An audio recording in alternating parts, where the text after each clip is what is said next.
Hello sa inyo, Sir Kira. Mary na lang po. 40 years old po from San Juan. Listener po since pandemic. Gusto ko lang pong i-share dito sa inyo yung nangyari sa akin sa una kong pagbubuntis. Ako po ang breadwinner sa family namin.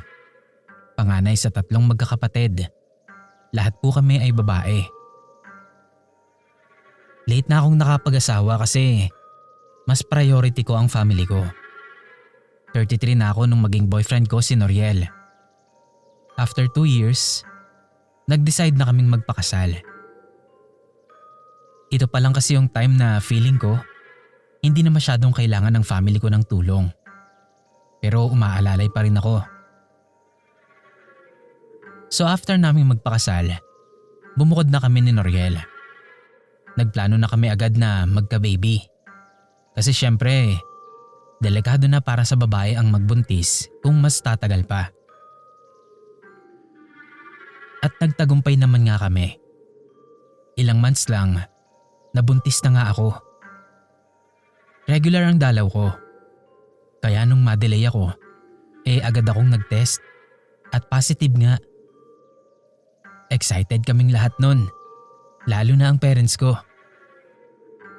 Hindi naman ito ang magiging una nilang apo. Dahil nauna nang magkaanak sa akin yung kapatid ko na sumunod sa akin. Tapos may 2-year-old baby na rin yung bunso namin. Basta masaya lang sila para sa akin. At ramdam ko naman yun. Agad kaming nagpa-check up nun sa OB-GYN. At nakumpirma na buntis nga ako. Masayang masaya kaming mag-asawa. Especially ako kasi sa wakas, bubuo na rin ako ng sarili kong pamilya. Pero dito pala magsisimula ang bangungot ko. Noong una, akala namin normal na pagbubuntis lang. Nagpapa-check up naman din kasi kami. Pero ilang linggo pa lang, nagsimula na akong makaramdam ng matinding pananakit sa ibabang parte ng tiyan ko. Na para bang may matalim na bagay na humihiwa sa loob. Kasabay nito, may spottings din ng dugo. Madalas din akong mahilo. Binabaliwala ko lang ng una. Akala ko normal lang yun sa pagbubuntis.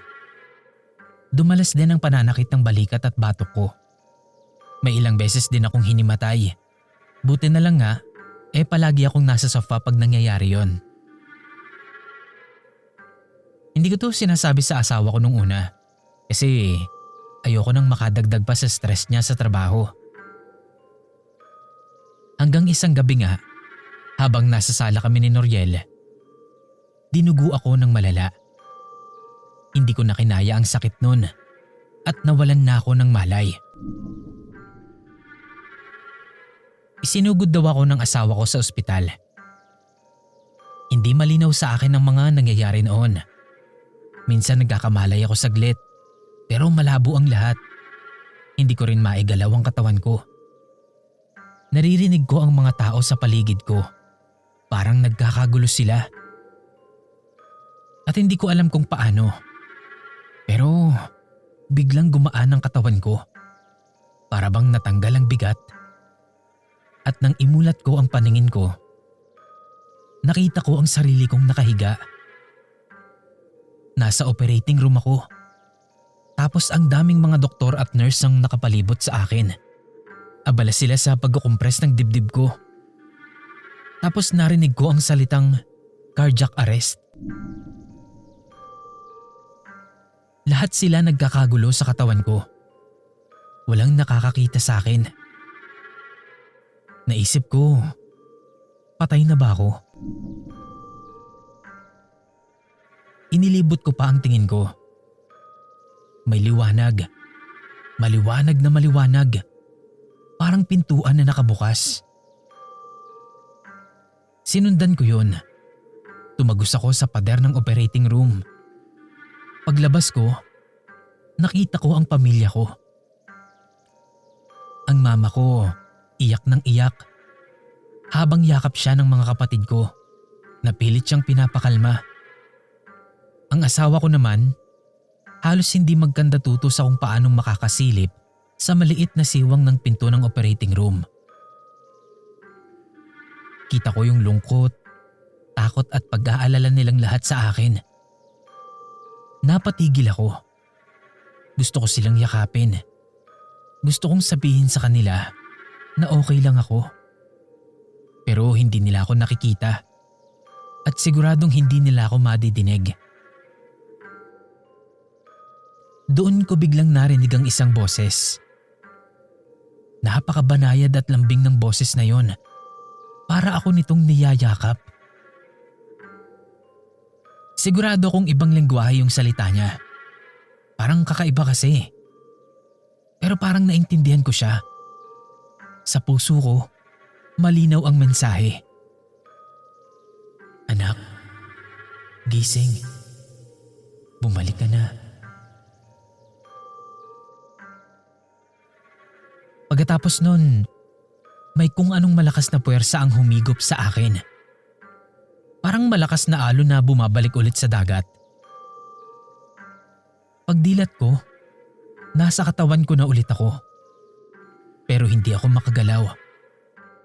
Malabo ang lahat.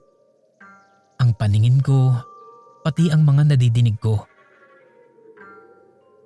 Naririnig ko yung mga doktor at nurse. Nagpapalakpakan sila. Meron pang kumakanta.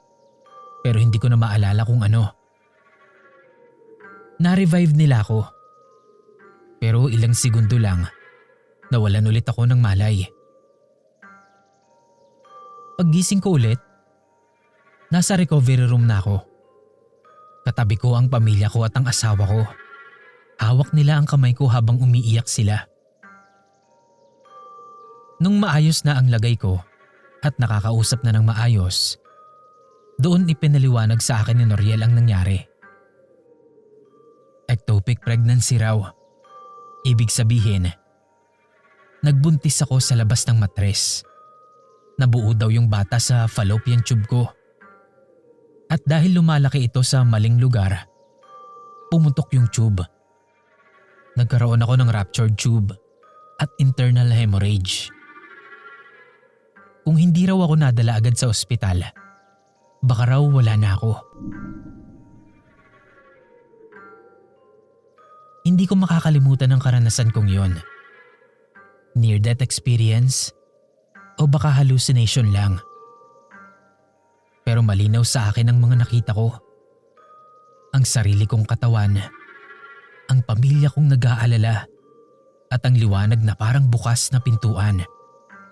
At higit sa lahat, ang boses na nagpabalik sa akin. Sa ngayon po ay nakukontento na lang kami ng asawa ko sa mga pamapamangkin namin. Masakit mang tanggapin pero siguro ay ito lang talaga ang kapalaran ko. Hanggang dito na lang, Sir Kira. Sana po ay nagustuhan niyo ang aking kwento. Hanggang sa susunod po. Salamat.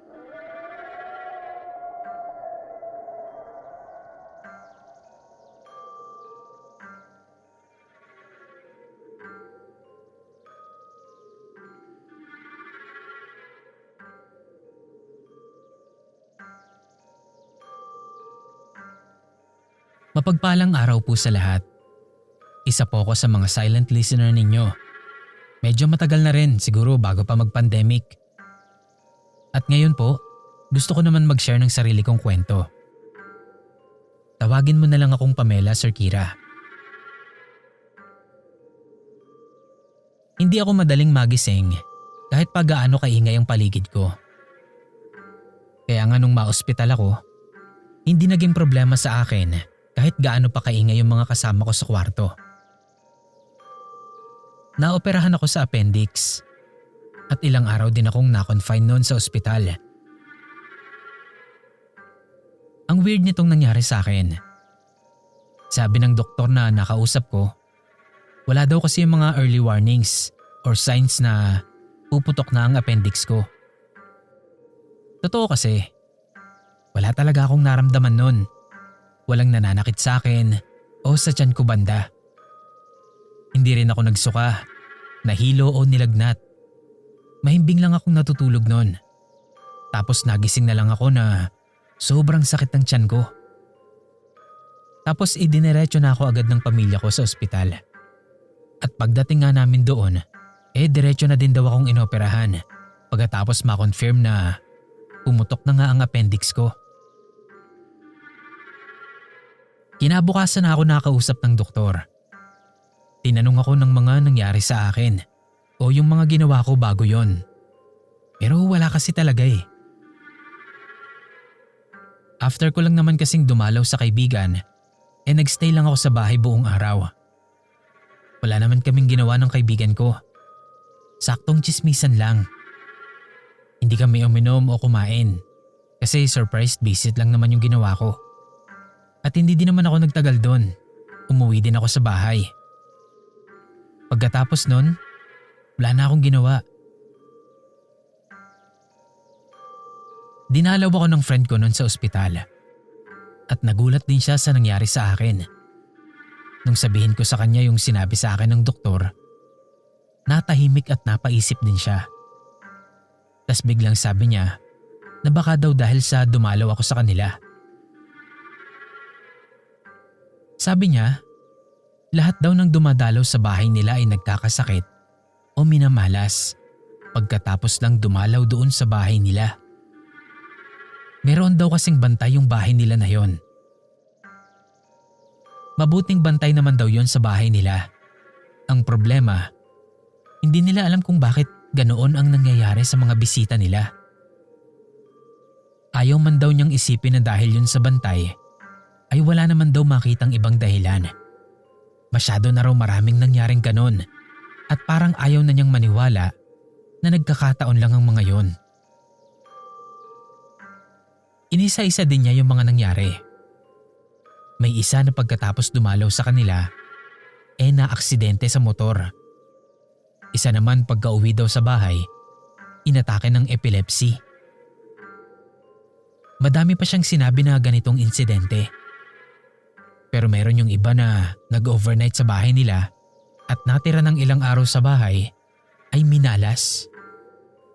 May magaganda daw na trabaho nung pumunta doon kasi matataas ang pangarap. Pero unti-unti daw biglang bumagsak at nalulung sa sugal. Yung isa pa daw, biglang naupos ang swerte sa maliit na negosyo. Naubos ang kliyente. Maski yung mga regular sa kanya, bigla daw nawala. Hindi na siya nagtagal noon sa ospital. Nagpaalam din siya agad.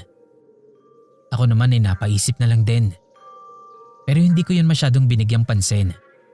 Alangan naman kasing isisi ko sa kanya, di ba?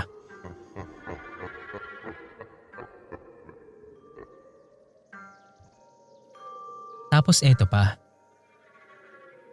Ilang araw din ako sa ospital na yon. At grabe talaga itong naranasan ko. Pangatlo ko sa pasyenteng ipinasok dun sa room namin. At may matabang babae akong nakasama sa kwarto. Tawagin na lang natin siyang Ate Jessa. Humingi na agad siya ng pasensya sa akin nung gabi na yon.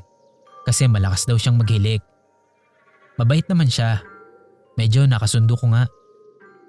At sinabi ko din na okay lang sa akin. Kasi nga hindi naman ako mabilis magising sa ingay. Yung isa naman naming kasama, nagsabi lang na wala naman daw siyang magagawa. Kaya okay lang din. Nagkabiroan pa sila na magpapalakasan na lang daw sila ng hilik. Fast forward. Natapos ang unang gabi na okay naman. Dun sa pangalawang gabi, nahirapan akong makatulog. Kumikirot kasi yung sugat ko. Kaya hindi agad ako nakatulog nun. Tapos nag-umpisa na ring maghilik yung mga kasama ko. At talagang para silang nagpapaligsahan sa hilik nila. Madaling araw na nung makatulog ako. At yun nung tumigil sa paghilik si Ate Jessa. Kinabukasan, nagising ako sa dami ng tao sa loob ng kwarto. Pinagkakaguluhan si Ate Jessa. Noon ko nalaman na namatay pala si ate nung madaling araw. Hindi ko nalaman ang totoong dahilan ng pagkamatay niya. Kasi may nagsabi na inatake daw. Pero yung isa, binangungot naman daw. Natakot ako nun, lalo na nang maisip ko na may kasama na pala kaming patay sa loob ng kwarto. Tapos kinabukasan pa ako ng gabi makakalabas. Fast forward po ulit. Nung gabi, kabado na ako. Iba ang pakiramdam ko. At hindi ko alam kung dahil lang ba yun sa takot o ano. Madilim na sa kwarto at tulog na yung isang kasama ko. Nag-umpisa na nga rin siyang maghilik nun. Samantalang ako, nahirapan talaga akong makatulog. Paano ba naman? Bandang 11:00 ng gabi, 2 hilik ang naririnig ko. At sigurado ko, natunog ng hilik ni Ate Jessa yun. Natapos yun, mga bandang 3:00 na ng madaling araw. Siguro 1 oras pa bago ako nakatulog talaga. Kinaumagahan ng magising ako, chinika agad ako ng kasama ko. Kung nadinig ko rin daw ba yung hilik sa iniwang higaan ni Ate Jessa noong madaling araw. So hindi lang pala ako ang nakarinig, kundi kaming dalawa. Pasensya na po kung napahaba. Salamat po sa pagbasa.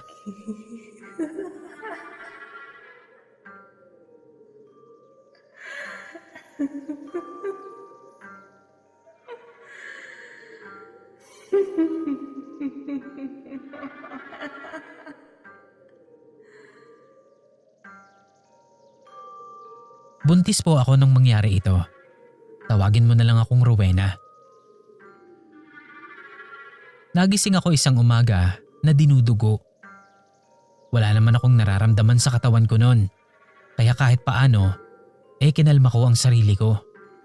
Ayokong magpanik kasi feeling ko lalala lang. Di ako gumalaw sa pagkakaupo ko sa higaan. Ginising ko ang asawa ko at sinabi kong kunan ako ng bimpo at maligamgam na tubig para makapagpunas ako. Habang kumukuha siya, ay kinokontak ko naman ang biyanan ko para maitawag ako ng ambulansya. 1 oras ang makalipas, dumating ang ambulansya at naisugod ako sa ospital kung saan ako nagpapacheck up. Kaya kahit mahaba ang pila, hindi na ako pinapila pa dahil nakontak ko na rin ang doktor ko. Na-confine ako doon hanggang gabi kasi sinabi ko sa doktor, nahihintayin ko na lang ang asawa ko na sunduin ako kaysa mas stress pa ako sa tanong ng mga taong nag-aalala sa akin sa bahay. Alam ko naman na nag-aalala sila, pero mas kailangan kong umiwas sa stress kasi talaga. At kung makikita ko pa yung pag-aalala sa mukha nila, siguradong mas stress lang ako lalo. Don't get me wrong po, mabait ang 2 biyanan ko. Wala akong problema sa kanila. Kaya lang, hindi sila magaling magsalita. Madidinig mo sa mga salita nila kapag may problema na ako ang may kasalanan. Lahat ako. May mangyari sa akin, kasalanan ko. May mangyari sa anak nila, kasalanan ko rin. May mangyari sa apo nila na dinadala ko, malamang nakasalanan ko pa rin. Kahit nga problema sa trabaho ng anak nila, magiging kasalanan ko pa rin yun. Kaya iwas na iwas akong kausapin sila nung time na yon. Yung nirequest kong kasama ko sa ospital, yung bunsong kapatid na lang ng asawa ko. Kaya siya na ang sumasagot sa mga tanong nila mama at papa.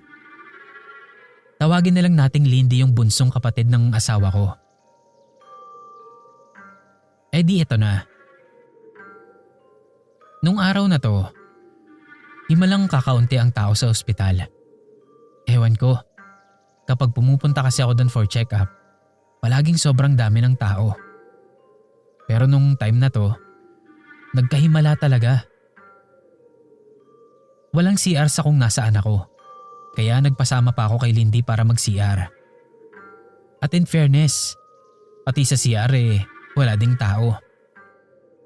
Sabi ko kay Lindy, doon na lang siya sa pinto maghintay kasi jejebs ako. Doon ako dumiretso sa pinakadulong cubicle. Maya-maya, may sumitsit ng 2 beses. Since akala ko si Lindy yon, nagsalita ako. Sabi ko, "Lindy?" Walang sumagot. Nag-focus lang ako nun sa pag-jebs ko. Kailangan ko mag-focus kasi hindi ko pwedeng ipilit na ilabas agad at baka yung anak ko yung lumabas. Sobrang tahimik nun. Yung paghinga ko lang ang nadidinig ko. Hanggang maya-maya, nakarinig ako ng babaeng tumatawa. Sure ako na hindi yun si Lindy. Kinilabutan ako. Kasi wala naman akong nadinig na pumasok sa loob ng CR. Tapos bigla pang lumamig. Literal na akala mo ay may aircon sa loob ng CR sa sobrang lamig na pumasok. Tapos bigla ring namaho na parang amoy na bubulok na laman. Eh di ba kapag ganun ang amoy, bad entity yung ganun? Natakot talaga ako. Nawala yung jebs na nararamdaman ko. Kaya nag-ayos na ako ng sarili ko. Tapos hindi ko rin alam kung lalabas na ba ako o hindi. Buti na nga lang din at biglang pumasok si Lindy at tinatawag na ako. Doon pa lang ako lumabas ng cubicle. Hinatak niya na ako noon palabas ng CR. Sinabihan ko siya na kung nasi-CR siya ay wag na doon. Maghanap na lang kami ng iba. Di niya ako tinanong nung nandun kami. Kasi nakita daw niya yung mukha ko nung lumabas ako ng cubicle.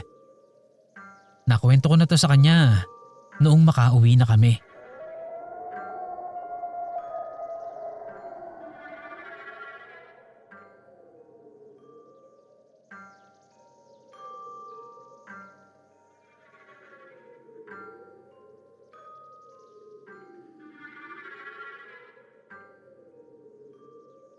Bata pa ako nung mangyari itong nakakatakot na karanasan kong ito. Tawagin mo na lang akong Rimbuel. Teenager pa lang ako nito. Siguro 14. Sinamahan kong magpa-check up si mama sa ospital. Kasi may dinaramdam siya sa tiyan niya o sa puso niya. Nakalimutan ko na kung ano. Basta ang alam ko, matagal niya nang dinaramdam yung sakit na yun sa puso niya. Pero dahil mahirap lang kami, hindi namin nakasanayan na pumunta sa ospital. Hanggat natitiis, titiisin talaga. Pero nung time na to, nakikita ko talaga yung paghihirap sa mukha ni mama. Kaya pinilit ko talaga siyang pumunta nun sa ospital para nga maipatingin na yun. Dumating kami sa ospital. Public hospital yon at merong queuing. May 1 oras na din yata kaming naghihintay doon. Malayo pa rin talaga yung number namin. Kaya niyaya ko na muna si mama na kumain. Kasi hindi kami nakakain ng umagahan nung araw na yon. Palabas na sana kami ng ospital. Nung madinig namin na may kantin pala sa loob. Kaya para hindi na kami lumayo pa, doon na kami nagpunta. Maayos naman yung kantin. Hindi malaki. Pero may mauupuan pa naman, kaya doon na kami kumain. Mabilis akong kumain, kaya nauna akong makatapos kay mama. Habang hinihintay ko siyang matapos, naramdaman kong naiihi ako. So nagpaalam muna ako para pumunta ng CR. Tamang-tamang may CR doon sa kantin, kaya doon na rin ako nagpunta. Pagpasok ko, parang gusto ko na lang maghanap ng ibang CR. Sobrang dilim kasi dun. Bukod sa isa lang ang ilaw na nakabukas, sobrang hina pa nito. Dagdag mo pa yung tiles na nilagay nila, dark pa yung kulay. Tapos halatang hindi na maintain ng maayos yung CR na yon. Kasi may sapot-sapot pa. Sira pa yung urinal na nandun. Kaya naman doon ako sa cubicle umihi.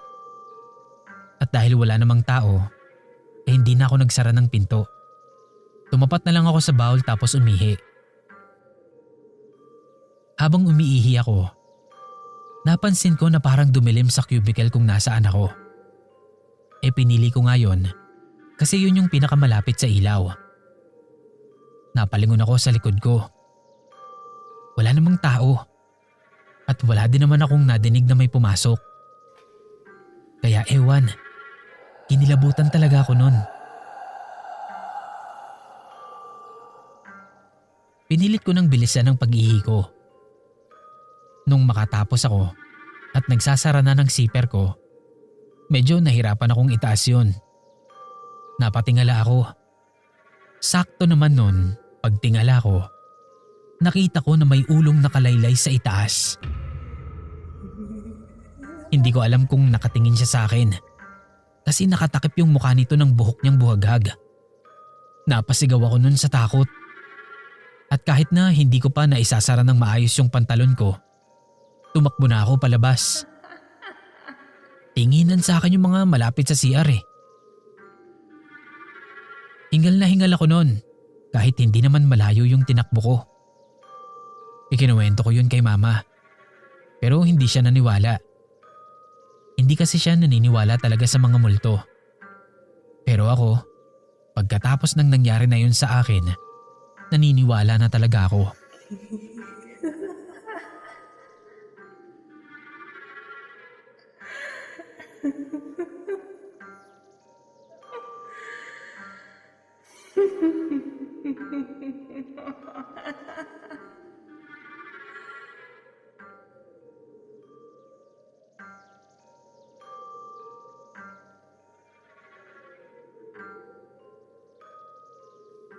Ito po ang dahilan kung bakit hindi na ako sumasakay sa elevator nang mag-isa lang ako. 17 years old ako nung mangyari ito. Na-ospital ang lola. Ikalawang ospital na yon na pinagdalhan sa kanya kasi hindi matukoy dun sa unang ospital na pinuntahan namin kung ano ba yung karamdaman niya. Tawagin mo na nga lang pala akong Lems. Ikalawang araw na din na nakakonfine si lola sa ospital na yon. At so far, maayos naman ang kalusugan niya. Tinatapos na lang yung gamot and for monitoring na lang siya. Ako ang natokang magbantay nun sa kanya sa gabi. Malapit na lang din kasi dun yung school na pinapasukan ko. So ang nangyayari nun, dinadalhan na lang ako ng damit at bagong uniform ng kung sino man ang kapalitan kong bantay.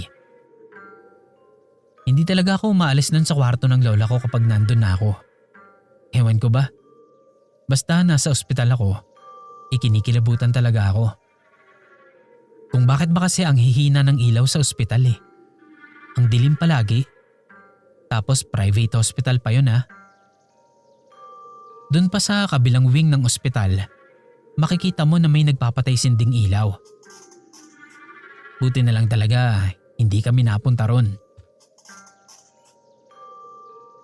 Anyway, eto na nga.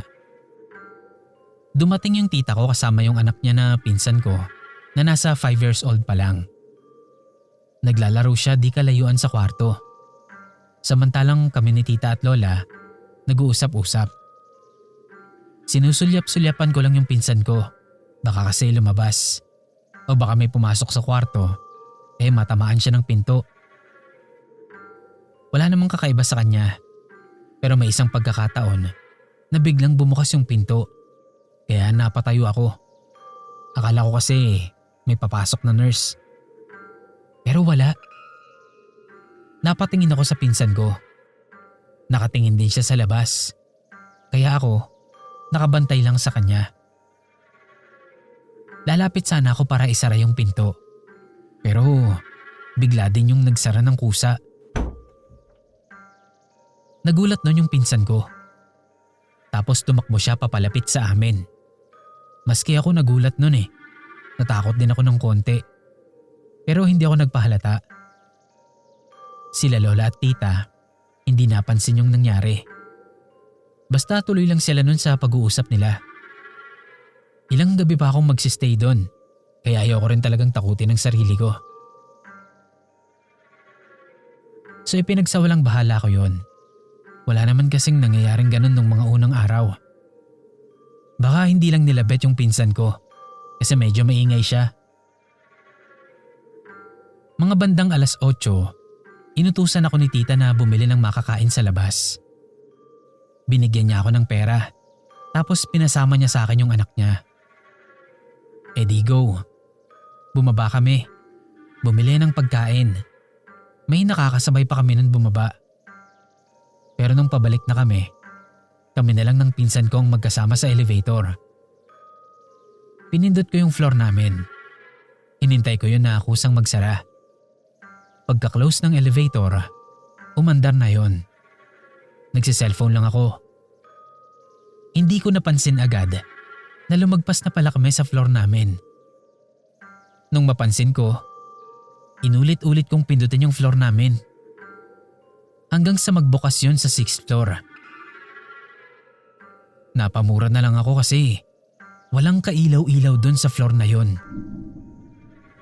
Yung pinsan ko, nagsumiksik dun sa likod ko habang patuloy ako sa pagpindot ng close button. Ang tagal namin dun.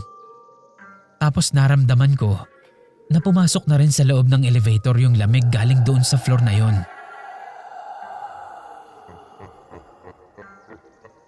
Parang gusto ko na lang sanang maiyak nun sa sobrang takot. Hanggang sa magsara na nga din sa wakas yung pinto ng elevator. Tapos ibinaba na kami sa floor namin. Yung pinsan ko, iyak ng iyak sa takot. Pagdating namin kila Lola, napagalitan pa ako ni tita. Kasi akala niya pinagtitripan ko yung anak niya. Hindi niya alam, gusto ko na rin sabayan sa pag-iyak yung anak niya. Nung maikalma ko ang sarili ko, doon pa lang ako nakapagkwento. Pati pinsan ko. Ang siste pala doon, nung nandoon kami sa 6th floor, may nakita ang pinsan kong babaeng nakaputi at palutang-lutang daw. Nakakatakot daw ang itsura, kaya pala naiyak siya nun. Napamura na lang ako. Dahil kahit ako, iiyak din talaga kapag nakakita ng ganun.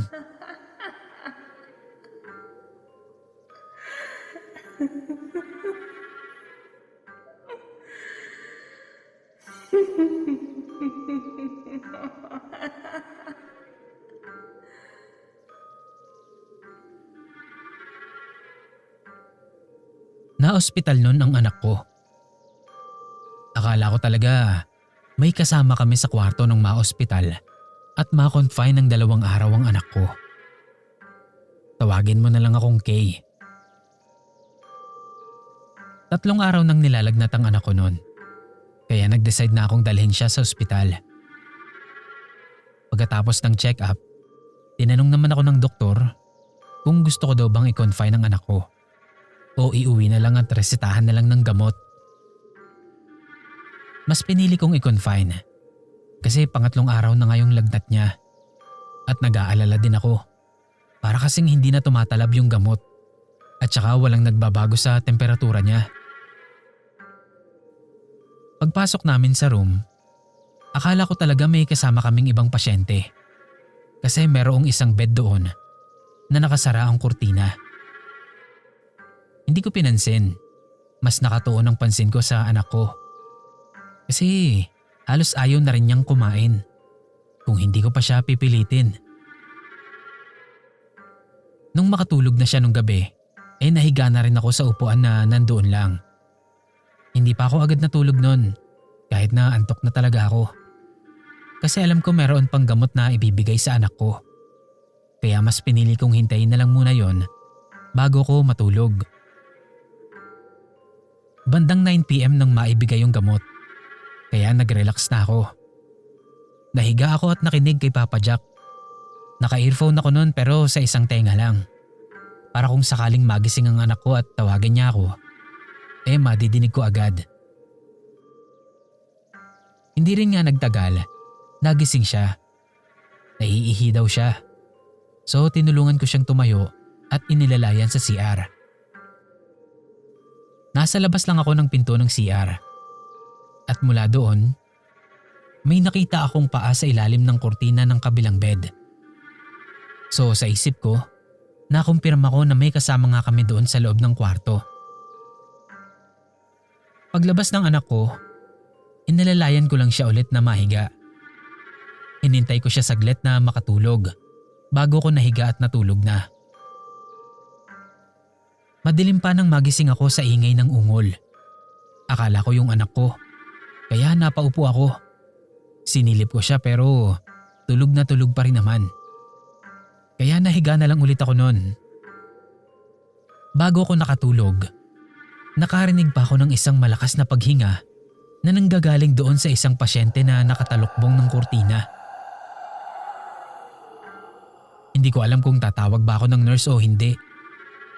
Pero hinintay ko kung magsasalita yon o hihingi ng tulong.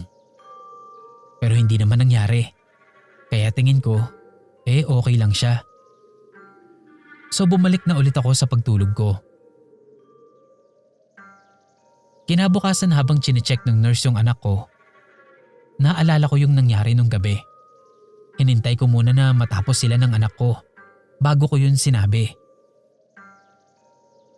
Tinanong ko yung nurse na kung sakali bang maulit yung nadinig ko, dapat ko ba silang tawagin o ano? Pero nagtataka lang akong tiningnan ng nurse. Bago niya sinabi sa akin na kami lang ng anak ko ang nandoon sa room na yon mula pa nung dumating kami doon.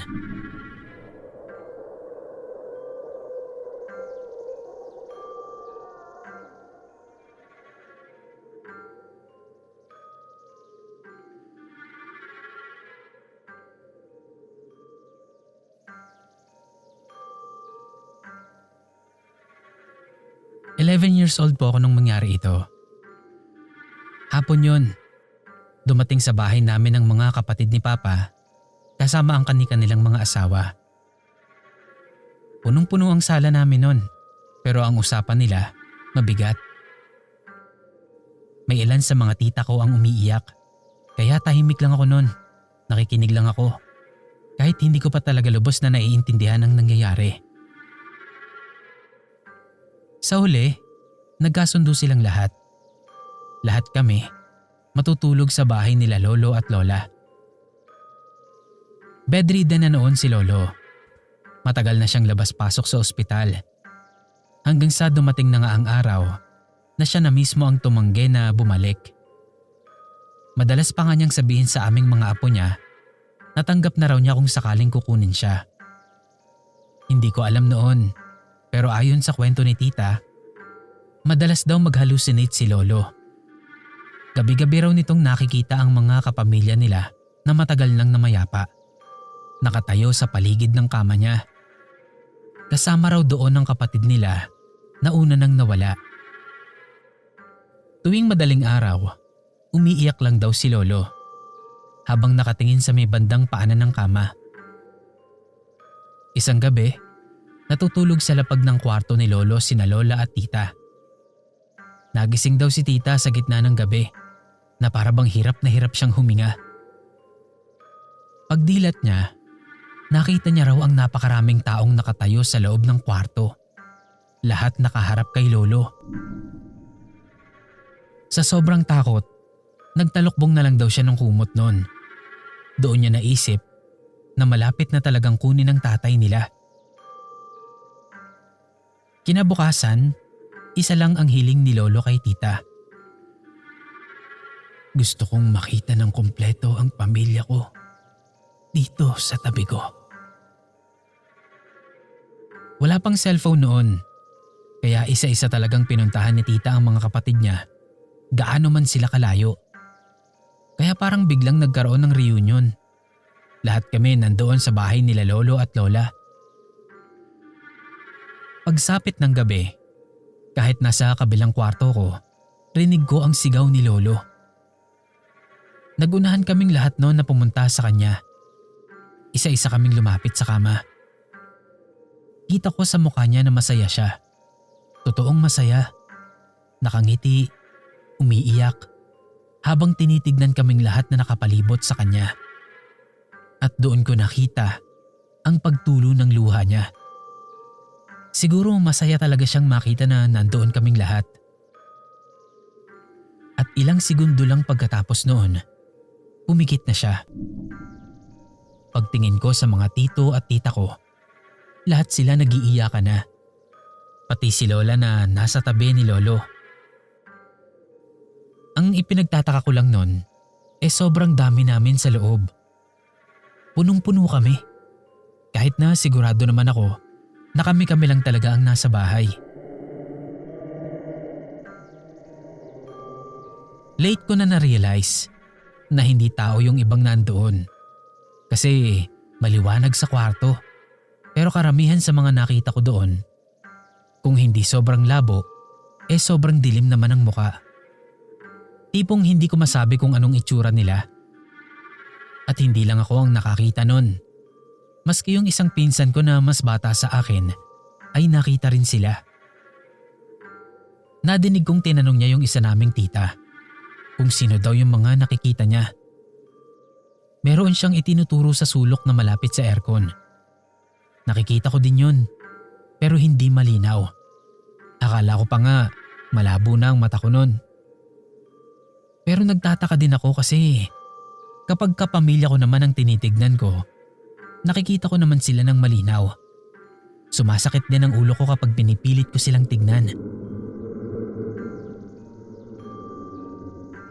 Pagkatapos nun, pinapasok na kaming magpipinsan sa mga kwarto at pinatulog na. Kinabukasan ng gabi, yun na ang unang lamay ni Lolo. Doon din sa bahay nila Lola. 3 gabi lang yung lamay. At doon sa 4 gabi, nagparamdam sa amin si Lolo. Siguro mga 8 to 7 p.m. na nun. Kakaunti pa lang ang tao. Biglang bumukas ang radyo ni Lolo sa kwarto. Tapos nilakasan pa sa pinakamalakas na volume. Sure sila tita nun na si Lolo daw yun. Kasi tuwing ganoong oras daw ito palagi nakikinig ng radyo habang nagpapahinga mula sa trabaho. Nakapatay din ang ilaw doon. Kahit ang alam naman talaga namin ay nakabukas lang yung ilaw doon palagi. Kasi 'di ba, kasabihan na bawal na nakapatay ang ilaw sa bahay kapag may patay. Sinabihan kaming magpipinsan tungkol doon. Kaya walang nagtatangka sa amin na magpatay ng ilaw ng mga kwarto. Bago matapos yung gabi na yon, biglang nagturo yung pinsan ko at tinawag si Lolo. Napatingin ako dun sa itinuro niya. Kaya nakita ko din muna si Lolo na nakatungo sa kabaong niya. Bago ito unti-unting nawala sa paningin ko. Siguro kung mas matanda pa ako nun, baka nakaramdam ako ng takot. Pero hindi naman talaga ako natatakot nun. Kahit na ang dami kong nakikita noon. Para bang nagtataka lang ako nun kung bakit 2 lang kami ng pinsan ko ang nakakakita sa mga yon. Nung tumanda na lang ako nagkaroon ng pag-iisip na hindi pala sila totoong mga tao. Kasi nakikita ko pa rin sila hanggang ngayon. Pero never ko talaga silang nakita ng malinaw. Ang palatandaan ko na lang na hindi sila tao ay kapag sumasakit o bumibigat ang ulo ko sa pagtingin ko sa kanila.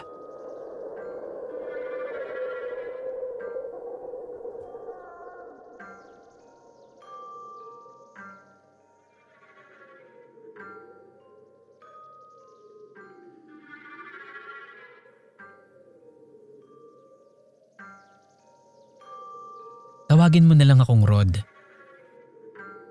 Na-ospital ako nito. Nung time na yon, wala yung kasama o bantay ko nito.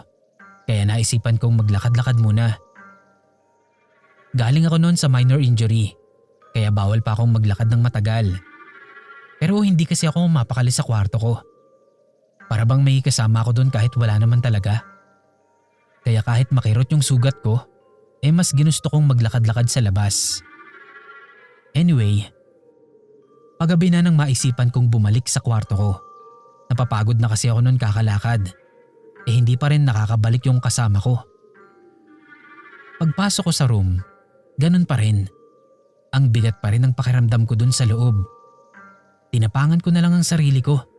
Kasi nga pagod na ako. Humiga na ako sa bed ko. At hindi ko namalayan na nakaidlip na pala ako. Nagising ako nung may marinig akong nagbukas ng pinto. Naisip ko agad na yun na yung kasama ko. Pero hindi, wala akong nakitang pumasok. Kasi ako pa lang din mag-isa ang nandoon sa loob ng kwarto. Pero nakabukas na ang pinto ng CR ko. Napapaisip ako nun kung bukas ba talaga yung pinto ng CR ko nung pumasok ako. Pero hindi ko talaga maalala eh. Hindi ko na lang sana papansinin. Pero biglang sumara yung pinto ng CR. Napatingin ako doon at napamura. Tangina ka ako. Sabi na meron talagang kakaiba sa kwarto na yun eh. Binaliwala ko pa rin. Nahiga lang ako tapos pipikit na lang sana ulit ako. Pero hindi ko maialis ang paningin ko sa pinto ng CR. Maya-maya nga, nagbukas ulit yun. Pero hindi nagtagal, kusa ulit yun nagsara. Ganun siya ng paulit-ulit. Gusto ko na nga sanang tumayo at lumabas eh. Hindi ko lang magawa. Para akong napako dun sa hinihigaan ko. Kaya ang ginawa ko, sinigawan ko yun. Nakatingin ako ng diretso sa may CR. Sabi ko, aalis din ako dun pag magaling na ako. Sa ngayon, sila na muna ang umalis dito. Dahil lalo lang akong matatagalan kung gagambalain nila ako ng gagambalain. Pagkatapos kong sabihin yun, medyo kumalma na yung nagbubukas-sara ng pinto. Akala ko nga okay na eh. Kaya nagsimula naman akong magdasal sa sarili ko. Maya-maya pa ulit, padabog nitong isinara yung pinto ng CR. Tumawag na ako ng nurse. Paulit-ulit kong pinindot yung call button habang nagdarasal. Nung may dumating na nurse, tinanong ko kung pwede niya ba akong ilipat ng room. Sinabi ko rin yung totoong dahilan, kahit na hindi ko alam kung maniniwala sila o hindi. Pero napagbigyan naman ako. Medyo nagulat pa nga ako na tinanggap nila yung dahilan ko eh. Siguro kasi mukha din akong takot na takot nun. O baka talagang may alam nga sila sa mga nangyayari doon sa kwarto na yon. Swerte ko na nga lang din na may available pa na rooms. Kasi hindi ko talaga alam kung kakayanin ko pa yung mga nararamdaman ko doon sa kwarto na yon. Buti sana kung mabait na multo. Kaso pinagbabagsakan ako ng pinto eh.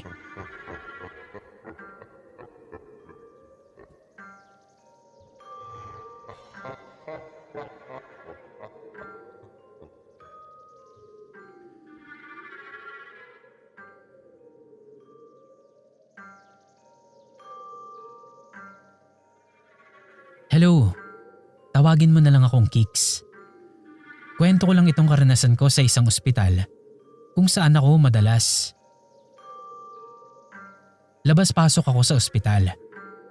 Hindi para sa akin. Madalas lang talaga akong isinasama para samahan o bantayan sila sa ospital. Kaya ko kasing dalhin kahit saan ang trabaho ko. Kaya palaging ako ang inaasahan na samahan ng pamilya ko. Walang kaso sa akin yun. Yun na lang din kasi ang nagiging paraan ko para kahit papaano lumabas-labas. Baka isipin nyo wala akong kaibigan ha. Meron naman po. Pero busy din kasi sila. Kaya hindi na tulad dati ang banding naming magkakaibigan. Yung iba pa sa amin may sarili ng pamilya. Ako, ewan ko. Pero masasabi ko namang kontento ako sa buhay ko ngayon. Anyway po, si Lolo ang madalas na maglabas-pasok sa ospital. Siya talaga yung madalas kong samahan. Siyempre matanda na. Diyan na naglalabasan yung mga sakit-sakit niya. May diabetes siya. Tapos makakalimutin na. Aalis yan minsan. Bibili lang sa tindahan sa labas. Pero hindi na makakabalik. Kasi bigla niyang makakalimutan kung paanong umuwi sa bahay. Magkakasugat pa yan. Pero hindi niya maalala kung saan niya nakuha. May isang beses na kinailangan siyang i-confine sa ospital. At ako ang natoka na magbantay sa kanya. Madalas na tutok lang ako sa laptop ko. Kaya hindi ko masyadong iniintindi ang paligid ko. Kapag may papasok na nurse o doktor, doon lang ako titigil saglit sa ginagawa ko. At makikinig ako sa sasabihin. Tapos yun na, Si Lolo, basta tinawag niya ako o bigla siyang nagalaw, pinapansin at tinitignan ko naman. Pero yun nga, madalas talaga ang mata ko sa laptop lang nakatutok. So ito na, hapon nangyari. At nagsisimula na ako noon sa trabaho ko. Tutok na ako sa ginagawa ko. Pero yung focus ko, hatiyan sa trabaho at kay Lolo. Konting galaw ni Lolo, napapatingin ako sa kanya. Siguro ilang beses ding nangyari yon. Napapatingin ako sa kanya kasi sa gilid ng mata ko, nakikita ko talaga na gumagalaw siya. Pero pag titignan ko siya, mahimbing naman yung tulog niya. Una saglit-saglit ko lang siyang titignan. Pero nawala ako sa focus nung makailang beses ko na yung nakita. Isang beses, meron na naman. Tinitignan ko na si Lolo ng matagal. Inabangan ko kung gagalaw ba talaga si Lolo. Matagal din yun. Siguro may 3 minutes din ako naghintay kung may gagalaw dun sa gawin niya. Pero wala. Pero sa ilang beses kong napapatingin sa kanya, parang malabo naman na guni-guni ko lang yon. Tatayo na sana ako. Naisip ko din kasi na baka may nakapasok na bata sa kwarto at binibiro ako.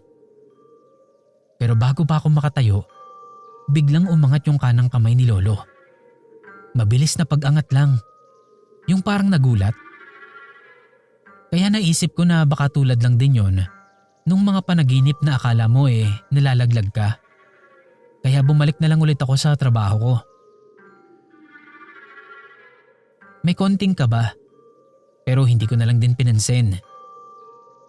Again, mangilang beses pa din na naulit yon.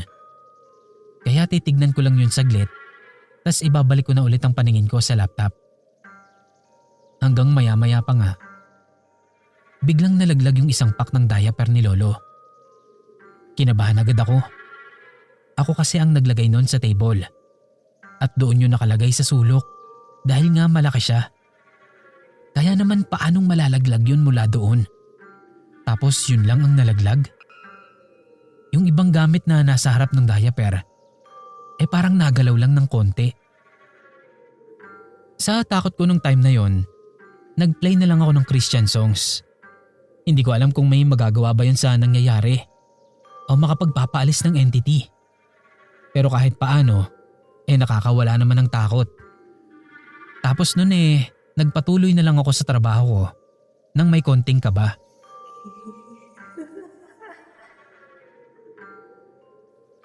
May isang gabi pa na halos hindi ako nakatulog doon.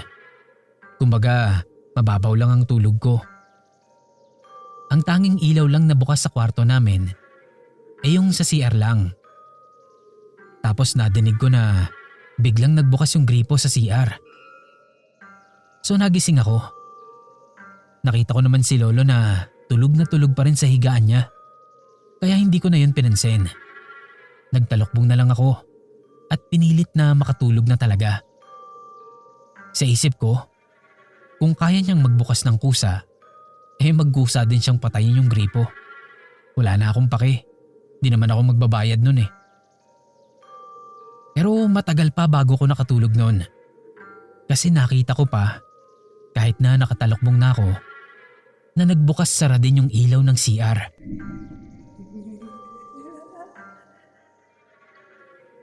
Hanggang dito na lang, Sir Kira. Sana mabasa niyo po. Salamat.